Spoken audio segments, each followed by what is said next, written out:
Bonjour à tous et à toutes, j'espère que vous allez bien. Aujourd'hui on se penche sur un puissant homme politique, habile et ambitieux, grand stratège et habile militaire, Caius Julius César, est l'un des plus grands généraux de l'histoire romaine. Né en 100 avant Jésus-Christ, il est devenu célèbre pour ses conquêtes militaires et ses réformes politiques. César a d'abord acquis une grande renommée en tant que général lors de ses campagnes militaires en Gaule. Il a réussi à étendre le territoire romain et à soumettre les tribus celtes de la région. Ses exploits lui ont valu une grande popularité à Rome et une reconnaissance internationale renommée qui ne se dément pas aujourd'hui, car vous connaissez sans doute tous le nom de Jules César. Il a défié les lois romaines en traversant le Rubicon avec son armée, provoquant une autre guerre civile. Après avoir vaincu ses rivaux, il est devenu le dictateur de Rome. Mais en 44, avant Jésus-Christ, il est adoré du peuple. César a également introduit des réformes importantes, notamment en élargissant la citoyenneté romaine à de nombreux habitants de provinces éloignées de Rome. Mais malgré tout cela, il finit assassiné. Partons ensemble découvrir ce célèbre personnage de l'Antiquité. De 509 avant Jésus-Christ à 27 avant Jésus-Christ, la République romaine se constitue peu à peu en immense empire. Ses conquêtes sont rendues possibles par un instrument militaire remarquable, la Légion. Aux effectifs complets, une légion compte 6000 hommes, répartis en cohortes, manipulés sans tuerie. Elle comprend des fantassins et à l'origine des cavaliers. La discipline y est très stricte et sévère. Les légionnaires sont des citoyens romains appelés chaque année en fonction des besoins de la guerre pour défendre leur patrie. Leur service peut durer jusqu'à 16 années. Vers 100 avant Jésus-Christ, Rome domine de vastes régions tout autour de la Méditerranée, la Sicile, la Sardaigne, la Corse, le sud de la Gaule, une partie de l'Hispanie, la Grèce, une partie de l'Afrique du Nord et l'Asie mineure. Les territoires soumis sont divisés en provinces dirigées par l'administration romaine. Les Romains y fondent des cités, appelées colonies, où s'installent des soldats. Les richesses tirées des conquêtes affluent en Italie, à tel point que le principal impôt payé par les citoyens romains peut être supprimé. D'immenses fortunes sont constituées. Les esclaves, souvent des prisonniers de guerre, sont de plus en plus nombreux. Le goût du luxe se développe. Les riches romains sont fascinés par la civilisation grecque et son raffinement, la littérature, l'architecture, les œuvres d'art, la religion, la pensée, etc. Rome est toute puissante, mais il reste encore pour des généraux ambitieux des royaumes à soumettre et des terres à conquérir. Durant le 1er siècle avant Jésus-Christ, Rome est entrée dans de nouvelles conquêtes par des généraux ambitieux. Marius, après lui Sylla, reconquiert la Grèce, l'Asie mineure, 88-85 avant Jésus-Christ. Pompée, qui constitue la province de Syrie et occupe la Judée. Les conséquences de ces conquêtes, sur le plan économique et social, ne sont pas négligeables. Caius Julius César, né en 100 avant Jésus-Christ. Caius est son prénom, Julius son nom de famille. Comme il est d'usage dans les familles patriciennes romaines, l'enfant est doté d'un surnom, César, qui signifie éléphant, en l'honneur de son ancêtre qui terrasse l'une de ses bêtes. Jules César naît dans une famille patricienne parmi les plus anciennes de Rome. Les parents de César affirment d'ailleurs descendre de Iulée, dont le père aîné est considéré comme le fondateur de la nation romaine, tandis que la mère d'Énée ne serait autre que Vénus, la déesse romaine de l'amour et de la victoire. Le père de Jules César est un homme politique, sénateur et magistrat. Il participe au gouvernement de la République romaine. Préteur, il gouvernait la province d'Asie. Sa mère Aurélia veille sur l'éducation de son fils au moins jusqu'à l'âge de 7 ans. Le jeune Jules César bénéficie de cours particuliers qui ont lieu dans sa propre maison. On lui apprend à lire, écrire et compter. À partir de 12 ans, on lui enseigne la littérature en latin, mais également en grec. Les deux parents adhèrent à l'idéologie populaire de Rome qui prône la démocratisation du gouvernement et l'octroi de plus de droits à la classe inférieure, par opposition aux factions optimates qui revendiquent la supériorité de la noblesse et des valeurs romaines traditionnelles en faveur des classes supérieures. Il faut comprendre que Optimates et Populares ne sont pas des partis politiques en conflit l'un avec l'autre, mais plutôt des idéologies politiques vers lesquelles de nombreuses personnes se sont tournées, quelles aient été leur classe sociale. Le concept de faire appel au peuple pour obtenir un soutien plutôt que de chercher l'approbation du Sénat romain ou des autres patriciens fonctionnera bien pour César plus tard dans sa vie.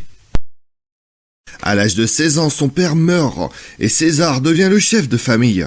Décidant que l'appartenance à la prêtrise apporterait le plus grand bénéfice à sa famille, il réussit à se faire nommer nouveau grand prêtre de Jupiter.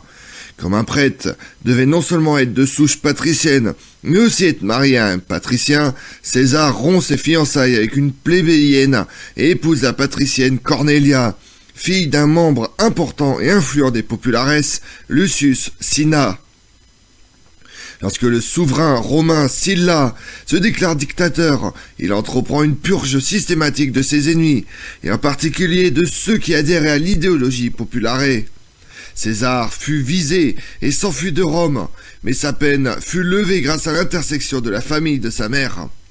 Il fut néanmoins déchu de son poste de prêtre, et la dot de sa femme fut confisquée.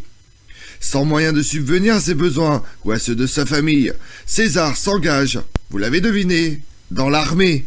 Il se révèle être un excellent soldat, recevant même la couronne civique pour avoir sauvé une vie au combat, et fut promu pour faire partie des troupes du légat militaire en Bithynie, chargé de protéger une flotte de navires. Dans ce domaine, comme dans celui de l'armée, César réussit, et à la mort de Sylla, il décide de rentrer à Rome et de tenter sa chance comme orateur. Là aussi, il réussit et devient célèbre pour son éloquence. En 75 avant Jésus-Christ, alors qu'il navigue vers la Grèce, César fut enlevé par des pirates et rançonné. Conformément à la haute opinion qu'il avait de lui-même, on raconte que lorsque les pirates l'ont informé qu'il serait échangé pour 20 talents, Jules César aurait affirmé qu'il en valait au moins 50. Pendant sa captivité, Jules César fut bien traité et eut toujours de bonnes relations avec les pirates.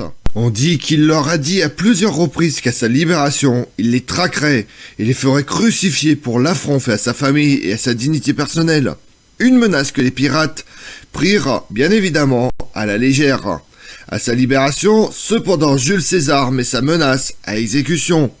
Il les fait tous, cependant, égorger avant la crucifixion, geste de clémence en raison de la bienveillance dont ils avaient fait preuve lors de sa captivité. De retour à Rome, César fut élu tribun militaire, et sa femme Cornelia étant morte, il épouse Pompeia, petite fille de Sylla.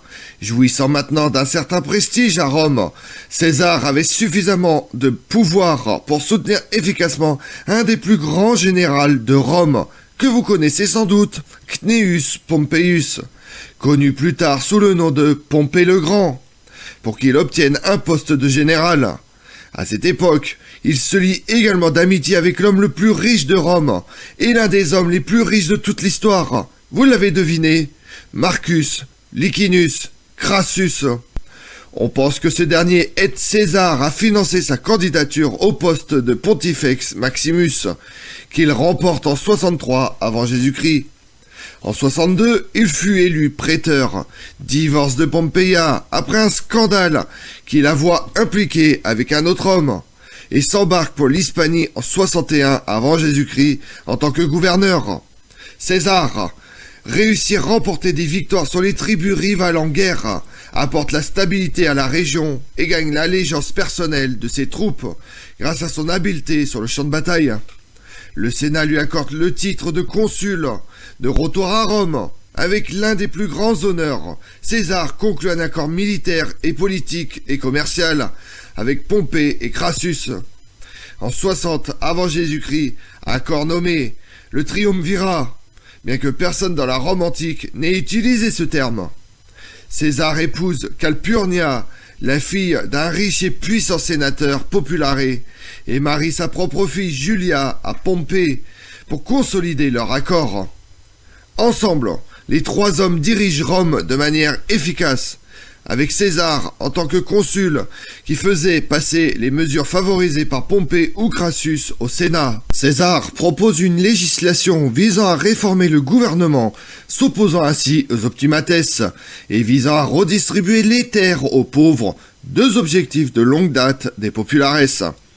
Ces initiatives furent soutenues par la richesse de Crassus et les soldats de Pompée, alignant ainsi solidement le premier triumvirat sur la faction populare.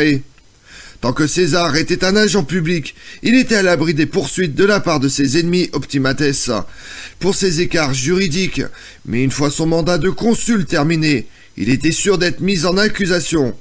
De plus, César était profondément endetté envers Crassus, tant financièrement que politiquement, et il avait besoin de rehausser à la fois ses finances et son prestige. Conscient de la richesse qu'il pouvait obtenir par la conquête, Caius, Julius, César quitte Rome avec ses légions et se rend en Gaule en 58 avant Jésus-Christ. Il y vainquit les tribus, sécurise les frontières des provinces romaines. Lorsque les tribus germaniques semblent sur le point d'envahir le pays, César construit un pont sur le Rhin, fait traverser ses légions pour une démonstration de force, puis les fait revenir et fait démonter le pont. Les Germains comprennent le message et ne prennent jamais la peine d'envahir la Gaule. Il vainquit les tribus du Nord et envahit 2 fois la Britannia. À la bataille d'Alésia en 52 avant Jésus-Christ, Jules César bat le célèbre chef gaulois que vous connaissez, Vercingétorix, et achève la conquête de la Gaule. Il contrôlait désormais l'ensemble des provinces de la Gaule, avec à son entière disposition toutes les richesses qui en découlaient, les esclaves, les matières premières. À Rome, cependant, le premier triumvirat s'était désintégré.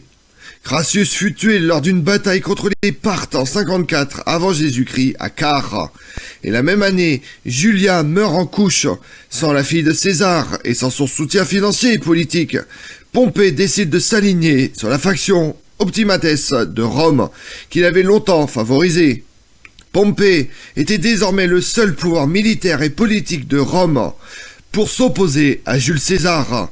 Il fait déclarer par le Sénat que César n'était plus gouverneur de la Gaule. Il lui ordonne de déposer les armes, de rendre ses légions et de revenir à Rome en tant que simple citoyen. Cela signifiait que César pouvait être poursuivi pour ses actions commises lorsqu'il était consul. Il était livré désormais à ses ennemis. Au lieu de rentrer à Rome, comme on lui avait ordonné, César traverse le Rubicon avec ses légions et marche sur la ville en 49 avant Jésus-Christ. Cette action fut considérée comme un acte de guerre, car le Rubicon était la frontière entre la province de Gaule et de Rome. Plutôt que d'affronter les légions de César, des vétérans qui ont affronté les tribus gauloises, Pompée s'enfuit en Hispanie, puis en Grèce pour rassembler des troupes, où il fut vaincu lors de la célèbre bataille de Pharsale en 48 avant Jésus-Christ. Pompée réussit à s'échapper une fois de plus de la bataille et se rend cette fois-ci en Égypte, où il espérait trouver des soutiens et des amis auprès du pharaon Ptolémée XIII. Cependant, la nouvelle de la grande victoire de César arrive en Égypte avant Pompée, et les Égyptiens, croyant que leur dieu favorisait César par rapport à Pompée, font assassiner ce dernier dès qu'il met pied à terre. César arrive également en Égypte à la poursuite de Pompée, s'indigne de la mort de son ami, proclame la loi martiale et s'empare du palais royal. Selon la légende, il envoie en secret des hommes pour faire venir Cléopâtre, cette co-régente de son frère Ptolémée XIII, qui avait été déposée et se trouvait en exil. Cléopâtre aurait alors traversé clandestinement les lignes ennemies, enroulées dans un tapis. Selon d'autres sources, Cléopâtre aurait pris l'initiative elle-même, reconnaissant César son seul espoir de reconquérir le trône égyptien. César dépose Ptolémée XIII, s'allie à Cléopâtre, ce qui déclenche une guerre civile entre les légions de César et l'armée égyptienne. Assiégés dans le palais par les Égyptiens, César et Cléopâtre tiennent pendant 6 mois jusqu'à l'arrivée de renforts en mars 47 avant Jésus-Christ. Et la défaite de l'armée égyptienne est totale. César et Cléopâtre semblent être devenus amants peu de temps après leur rencontre, et ils restent en Égypte 9 mois. L'historien Suétone écrit qu'il festoyait souvent avec Cléopâtre jusqu'à l'aube et aurait traversé l'Égypte avec elle dans sa barge royale, presque jusqu'en Éthiopie si ses soldats n'avaient pas menacé de se mutiner.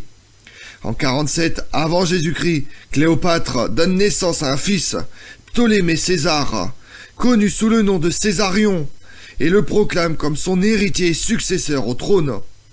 À cette époque, Pharnace, fils de Mithridate, fomentait une rébellion en Orient et César lève une armée pour l'écraser, laissant Cléopâtre au pouvoir en Égypte.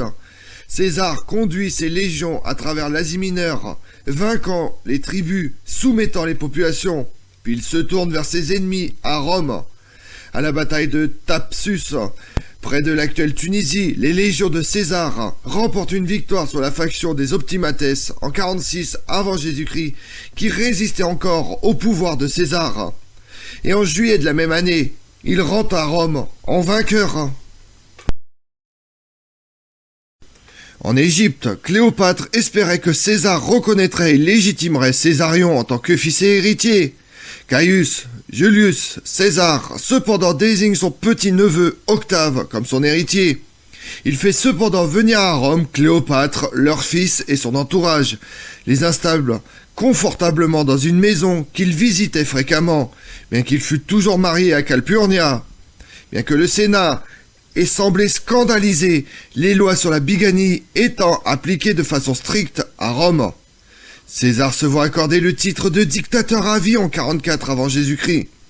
Contrairement à la croyance populaire, il ne porte jamais le titre d'empereur. Il lance de nombreuses réformes, notamment une nouvelle redistribution des terres entre les pauvres, une réforme foncière pour les vétérans qui éliminait la nécessité de déplacer d'autres citoyens, ainsi que des réformes politiques qui s'avèrent impopulaires auprès du Sénat. Il gouverne sans tenir compte du Sénat, se contentant généralement de lui dire quelle loi il voulait faire adopter et à quelle vitesse. Dans le but de consolider et d'accroître son pouvoir personnel, César réforme le calendrier, crée une force de police, ordonne la reconstruction de Carthage et abolit le système fiscal, parmi de nombreux autres textes législatifs. Son règne en tant que dictateur est généralement considéré comme prospère pour Rome. Mais les sénateurs, craignant qu'il ne devienne trop puissant et qu'il ne puisse bientôt abolir complètement le Sénat afin de régner en tant que roi absolu. Le 15 mars 44 avant Jésus-Christ, aux ides de Mars, César fut assassiné par les sénateurs. Parmi les assassins figurent Marcus Junius Brutus et Gaius Cassius Longinus, ainsi que de nombreux autres sénateurs. Certaines sources antiques citent jusqu'à 60 assassins. César fut poignardé 23 fois, mais seulement quelques-uns furent mortels, et meurent au pied de la statue de Pompée. Les assassins commettent cependant l'erreur de ne pas avoir prévu ce qu'ils allaient faire après la mort de César, et pensaient que le peuple allait se retourner contre César. Mais ce ne fut pas le cas. De ce fait, ils épargnent également Marc-Antoine, le bras droit et le plus grand général après César. Marc-Antoine retourne l'opinion publique romaine contre les conspirateurs. Il s'allie à Octave, le successeur de César, vainc les forces de Brutus et Cassius à la bataille de Philippès en 42 avant Jésus-Christ. Après cette victoire, Marc-Antoine s'allie avec Cléopâtre d'Égypte et selon Octave représente une menace importante pour le pouvoir de Rome. Avec le temps, les anciens alliés entrent en guerre l'un contre l'autre et se font face dans la bataille finale à Actium. Les forces de Cléopâtre et de Marc-Antoine furent vaincues par Octave en 31 avant Jésus-Christ et ils se suicident un an plus tard. Après leur mort, Octave ordonne l'assassinat du fils de Cléopâtre, Césarion. Après avoir consolidé son pouvoir en tant que premier empereur de Rome, Octave fait élever César en tant que Dieu et en tant qu'héritier adoptif, se proclame fils de Dieu et prend le nom d'Auguste. Comme on l'a vu, c'est finalement son ambition politique qui l'a conduit à sa perte.